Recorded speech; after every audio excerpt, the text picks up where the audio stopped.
One Step Ahead by Lundquist and Beslick. One Step Ahead Radio. It is Friday and it is 6th of September 2024.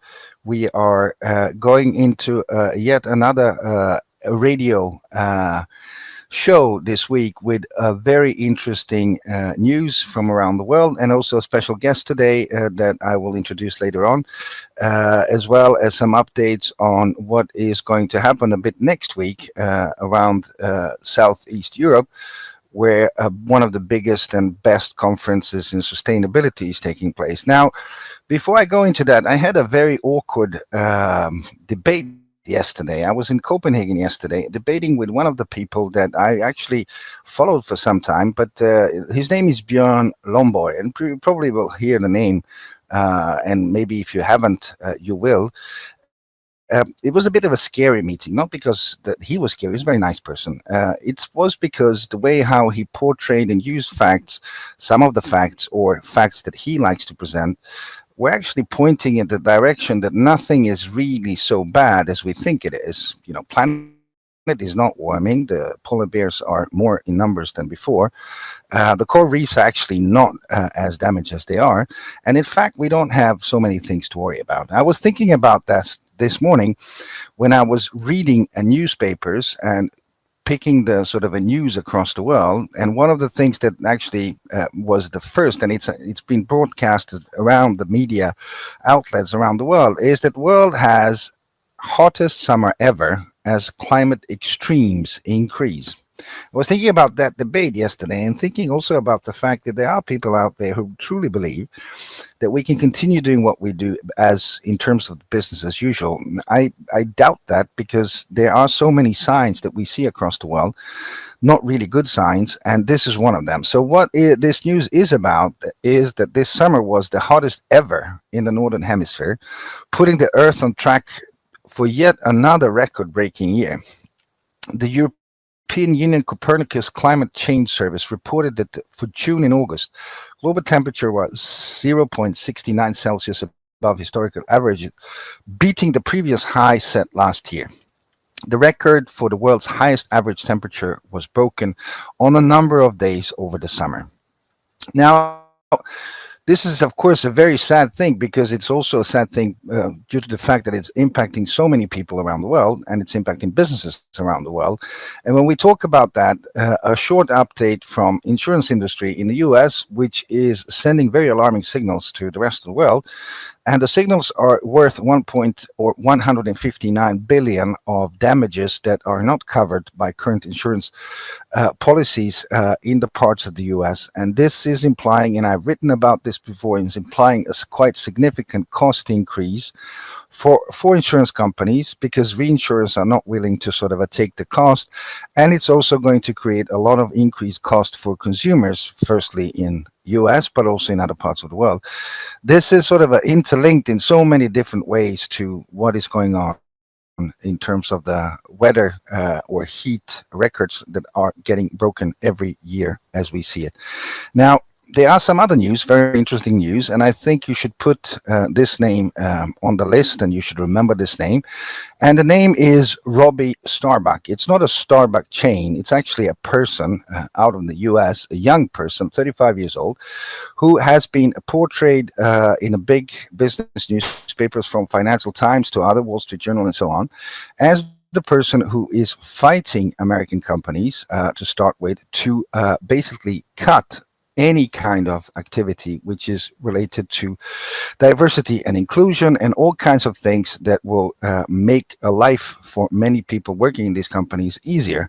He is advocating something that is more related to, I would say, sort of a hardcore shareholder sort of a primacy thing, and he's getting a lot of attention. He's managed to move some of the big American companies to actually cut and stop doing many of these things, and publicly stating that they will withdraw their support. As you can hear, there is basically a virtually conflict around the world in terms of what is called the woke agenda and what is called a more progressive sort of a radical agenda, where the fight is about how companies can continue operating their business operations without taking into account what we call externalities. Now, there's another name that you should put on a list, and another name that I'm inviting to join me in the conversation, which is Tamara Kelava. She is head of energy, environment, and utilities division at the Croatian Chamber of Economy. Tamara, welcome to One Step Ahead Radio. Hello, everybody. Hello, Sasha. Nice to be with you here today. Thank you. Thank you for joining. Tamara, I know that, I've been participating in this, and I know that you're organizing one of the very sort of a real and important conferences on sustainability in Zagreb next week. What is this all about? Well, we are organizing our fifth edition of the conference, Support Sustainability in Zagreb, on 9th of September, 9th and 10th of September, so Monday and Tuesday next week. And we will focus on transformation in action, actually exploring the key topics on the path to building sustainability and resilience among our companies, actually in the region. We will generally talk about leadership transformation from individual change to organizational change, and covering topics of building the labor force for the future to the education, innovation, and technology. Tamara, Yeah. Tamara, just one thing. I'm thinking about what's the sentiment among Croatian companies? Can you also feel that there has been a pushback, or is this something that is because they are most of them, I guess, operating in the European Union? It's a different sort of a ball game in Croatia. What's your take on that? Well, definitely there is a push with the new European regulation and the directive and reporting obligations. There is definitely a push. So this regulatory is pushing companies, and obviously financial institutions pushing companies. So we see now this kind of progress in the, let's say, reporting activities. But we still miss the strategic approach among companies. But we're sure with this push, it will come as well. But basically, what you're saying that disclosure has become better for reporting, but you still need to see a bit more strategic link to the business model, products and services thing. Yeah, definitely. Because first of all, companies have to. This is for many of them. This is something new. Unfortunately, although we've been working with this last 20 years, but there is always, let's say, around 50 companies in Croatia, mostly multinational companies, or let's say pioneers in sustainability, which actually their transformation process started years ago, and they are now, let's say, agile, resilient, and competitive. But for most of the Croatian companies, this is, we have to admit, still something new. And they are now in the process of what it is, trying to learn something. And obviously, they have to see how to gather all data and everything what they need to start reporting. Once they have this cleared out, once they see where they are, I'm sure that then somehow they will have more strategic approach and somehow combine their strategy. But you have been quite strategic on this yourself. I know that you have arranged the ESG Academy and that you have some kind of a ranking in Croatia. That this is, for a country of this size in Europe, this is quite unique. Why did you start doing that? Well, definitely, we are creating unique platform for education, for knowledge sharing, innovation, etc. And we have to start, let's say, giving good practices, trying to teach, let's say, companies what it is all about. And we've been doing that for last 2 years, very, very, let's say, consequently and very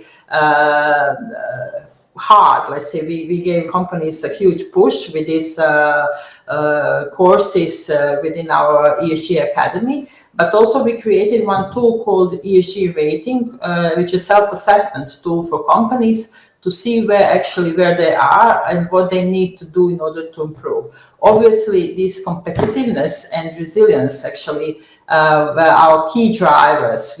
We trying to push companies in order to think that they should act and change their business models towards sustainability. It's not about gathering data and showing data and showing certificates, but also to change something, let's say, in DNA of their companies in business model.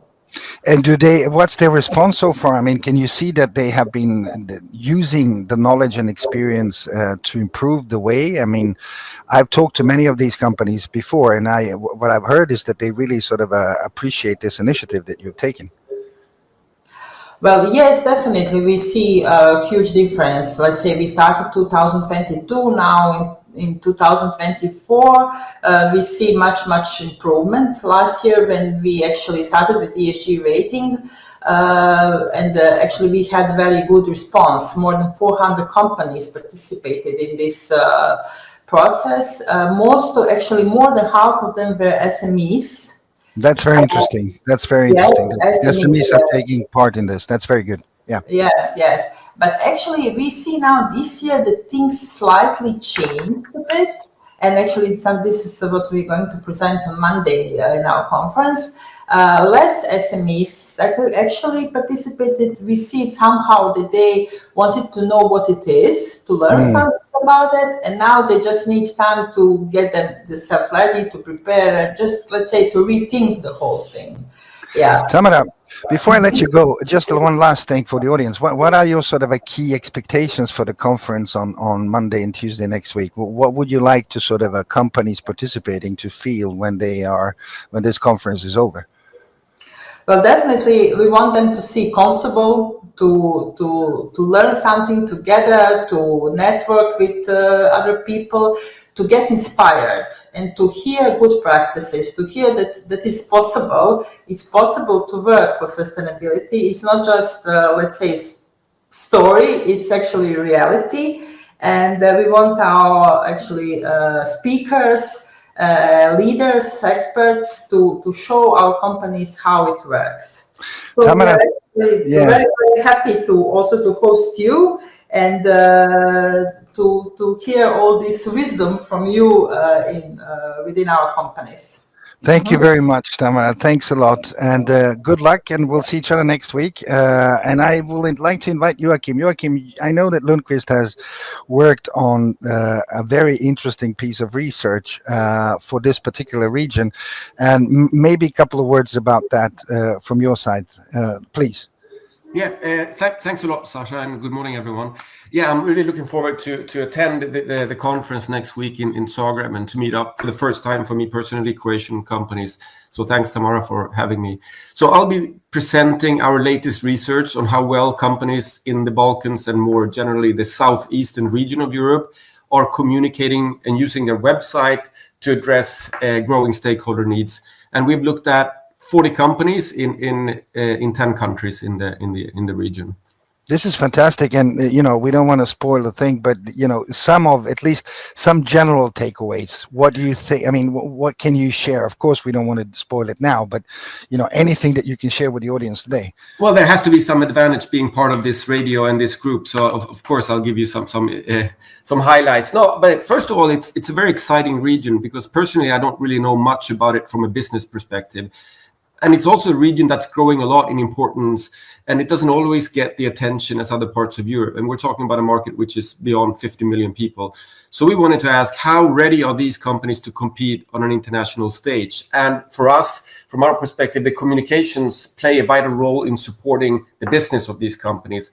And, like you mentioned, several of these companies are already part of Europe and others are in the process of joining it. So they need to, like it or not, adapt to EU regulations and expectations and attract talents and investors.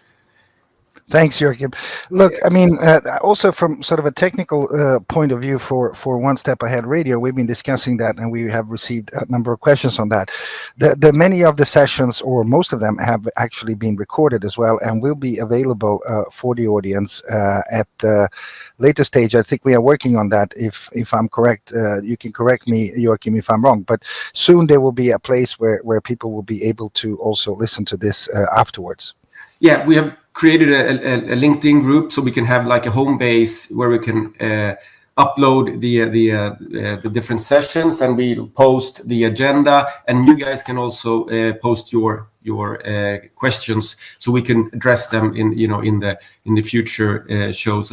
But just very quick note to round off the Balkan research, and I agree with Tamara about the situation there.